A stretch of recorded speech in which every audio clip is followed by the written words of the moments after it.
ಎಲ್ರಿಗೂ ನಮಸ್ಕಾರ. ಎಲ್ಲರೂ ಹೇಗಿದ್ದೀರಾ? Welcome back to my channel. ನಾನು ಸೌಮ್ಯ. ಮಟನ್ ಸಾರನ್ನ ಹೇಗೆ ಮಾಡೋದು ಅಂತೇಳಿ ನೋಡ್ಕೊಂಬರೋಣ. ಮೊದಲಿಗೆ ಒಂದು ಜಾರನ್ನ ಇಟ್ಕೊಂಡಿದ್ದೀನಿ. 4 ಹಸಿಮೆಣಸಿನ್ಕಾಯಿನ ಹಾಕೊಳ್ತಾ ಇದ್ದೀನಿ. ಹಾಗೆ 1 ಇಂಚಷ್ಟು ಶುಂಠಿನ ಹಾಕೊಂಡಿದ್ದೀನಿ. ಒಂದು 3-4 ಈರುಳ್ಳಿನ ಸಣ್ಣದಾಗಿ ಕಟ್ ಮಾಡಿ ಹಾಕೊಂಡಿದ್ದೀನಿ. ಹಾಗೆ 3 ಗೆಡ್ಡೆ ಬೆಳ್ಳುಳ್ಳಿನ ಬಿಡಿಸಿ ಹಾಕೊಂಡಿದ್ದೀನಿ. ಒಂದು ಇಡಿಯಷ್ಟು ಕೊತ್ತಂಬರಿ ಸೊಪ್ಪನ್ನ ಹಾಕೊಂಡಿದ್ದೀನಿ. ಕುಕ್ಕರ್ನ ಇಟ್ಕೊಂಡಿದ್ದೀನಿ ಸ್ಟವ್ ಮೇಲೆ. ನಂತರ ಅದಕ್ಕೆ ಸ್ವಲ್ಪ ಎಣ್ಣೆ ಹಾಗೆ ಸಣ್ಣದಾಗಿ ಕಟ್ ಮಾಡ್ಕೊಂಡಿರೋವಂಥ ಈರುಳ್ಳಿನ ಸೇರಿಸ್ಕೊಳ್ತಾ ಇದ್ದೀನಿ.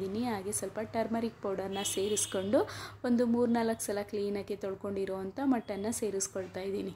ಎಲ್ಲ ಮಟನ್ನು ಕೂಡ ಹಾಕಿ ಒಂದು ಸಲ ಚೆನ್ನಾಗಿ ಮಿಕ್ಸ್ ಮಾಡಿಕೊಂಡು 1-2 ನಿಮಿಷ ಬೇಯೋದಕ್ಕೆ ಬಿಡ್ತೀನಿ. ಹಾಗೆಯೇ ಇನ್ನೊಂದು ವಿಷಯ, ನಾನು ಮಟನ್ನ ನಮ್ಮ ಏರಿಯಾದಲ್ಲಿ ನಾನು ತೊಗೊಳೋದಕ್ಕೆ ಹೋಗೋದಿಲ್ಲ. ಬ್ಯಾಂಗ್ಳೂರ್ ಟು ಹಾಸನ್ಗೆ ಹೋಗೋ ರೋಡಲ್ಲಿ ಹಿರಿಸೇವೆ ಅನ್ನೋ ಒಂದು ಊರು ಬರುತ್ತೆ. ಅಲ್ಲಿ ಆನಂದ ಮಟನ್ ಸ್ಟಾಲ್ ಅನ್ನೋ ಒಂದು ಶಾಪ್ ಇದೆ. ಅಲ್ಲಿಂದ ಬರ್ತಾ ನಾನು ತೊಗೊಂಬರ್ತೀನಿ. ಊರಿಗೆ ಏನಾದರೂ ಹೋದಾಗ ಆ ಕಡೆಯಿಂದ ಬರ್ತಾ ಅವ್ರ ಹತ್ರ ಮಟನ್ನ ತರ್ತೀನಿ. ತುಂಬಾ ಚೆನ್ನಾಗಿರುತ್ತೆ ಮಟನ್ನು. ಹಳ್ಳಿ ಮಟನ್ ಆಗಿರೋದ್ರಿಂದ ಅದರಿಂದ ಮಾಡಿದಂಥ ಸಾಂಬಾರಂತೂ ತುಂಬ ಟೇಸ್ಟಿಯಾಗೇ ಬರುತ್ತೆ. ನಿಮಗೂ ಏನಾದರೂ ಆ ಕಡೆ ರೂಟ್ ಬರ್ತಿದ್ದೀರಾ ಮಟನ್ ತೊಗೋಬೇಕು ಅಂತ ಹೇಳಿದ್ರೆ ನಾನು ಸ್ಕ್ರೀನ್ ಮೇಲೆ ಹಾಗೆ ಡಿಸ್ಕ್ರಿಪ್ಷನ್ ಬಾಕ್ಸ್ನಲ್ಲಿ ಅವ್ರ ನಂಬರ್ನ ಮೆನ್ಷನ್ ಮಾಡಿರ್ತೀನಿ. ಬೇಕಿದ್ರೆ ಅವ್ರಿಗೆ ಫೋನ್ ಮಾಡಿಕೊಂಡು ಮಟನ್ನ ತೊಗೊಳ್ಬೋದು. ಹಾಗೆಯೇ ಒಂದು 2 ಎಷ್ಟಲಾಗೋಷ್ಟು ಪುದೀನಾನ ನಾನು ಹಾಕ್ಕೊಳ್ತಾ ಇದ್ದೀನಿ. ಅದನ್ನು ಮಿಕ್ಸ್ ಮಾಡಿಕೊಂಡು ಮುಂಚೆಲೇ ರುಬ್ಬಿಟ್ಕೊಂಡಿರೋಂಥ ಮಸಾಲೆನ ಹಾಕಿ ಮಿಕ್ಸ್ ಮಾಡಿ ಅದಕ್ಕೆ ಸ್ವಲ್ಪನೇ ಉಪ್ಪನ್ನು ಸೇರಿಸ್ಕೊಂಡು ಮಿಕ್ಸ್ ಮಾಡಿಕೊಂಡು 1-2 ವಿಸಲ್ನ ಕೂಗಿಸ್ಕೊಳ್ತೀನಿ.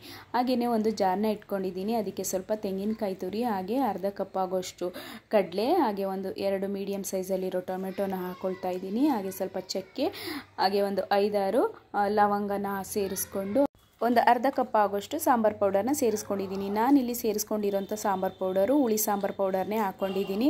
ಅದಕ್ಕೆ ಸ್ವಲ್ಪ ನೀರನ್ನು ಸೇರಿಸ್ಕೊಂಡು ಸಣ್ಣದಾಗಿ ರುಬ್ಬಿ ಎತ್ತಿಟ್ಕೊಳ್ತೀನಿ.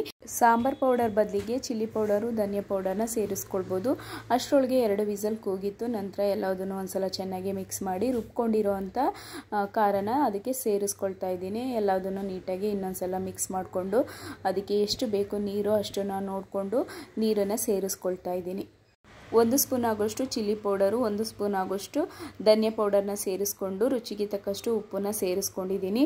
ಮುಂಚೆಲೇ ಉಪ್ಪನ್ನು ಹಾಕಿರೋದ್ರಿಂದ ನೋಡಿಕೊಂಡು ಉಪ್ಪನ್ನ ಹಾಕ್ಕೊಳ್ಬೇಕಾಗುತ್ತೆ. ಎಲ್ಲದನ್ನು ನೀಟಾಗಿ ಒಂದ್ಸಲ ಮಿಕ್ಸ್ ಮಾಡಿಕೊಂಡು ಲಿಡ್ ಕ್ಲೋಸ್ ಮಾಡಿ 2 ವಿಸಲ್ನ ಕೂಗಿಸ್ಕೊಂಡ್ರೆ ಮಟನ್ ಸಾಂಬಾರು ರೆಡಿಯಾಗಿಬಿಡುತ್ತೆ. ನೋಡ್ತಾ ಇರ್ಬೋದು ಎಷ್ಟು ಚೆನ್ನಾಗಿ ಬಂದಿದೆ ಸಾಂಬಾರು ಅಂತ ಹೇಳ್ಬಿಟ್ಟು. ನೋಡೋದಕ್ಕೆ ಅಷ್ಟೇ ಅಲ್ಲ, ಟೇಸ್ಟ್ ಕೂಡ ಅದೇ ರೀತಿ ಬಂದಿತ್ತು. ಮಟನ್ ಪೀಸಸ್ಗಳಿಗೂ ಕೂಡ ಉಪ್ಪು ಖಾರ ಎಲ್ಲ ತುಂಬ ಚೆನ್ನಾಗಿ ಹಿಡಿದಿತ್ತು. Thanks for watching video. Please subscribe ಮಾಡ್ಕೊಳ್ಳಿ. ಹಾಗೆ ಫ್ಯಾಮಿಲಿ ಫ್ರೆಂಡ್ಸ್ಗೆಲ್ಲ ಈ ವಿಡಿಯೋನ ಶೇರ್ ಮಾಡಿ. ವಿಡಿಯೋ ಇಷ್ಟ ಆದರೆ ಒಂದು ಲೈಕ್ ಮತ್ತು ಕಮೆಂಟು ಆಗಿ. Thank you.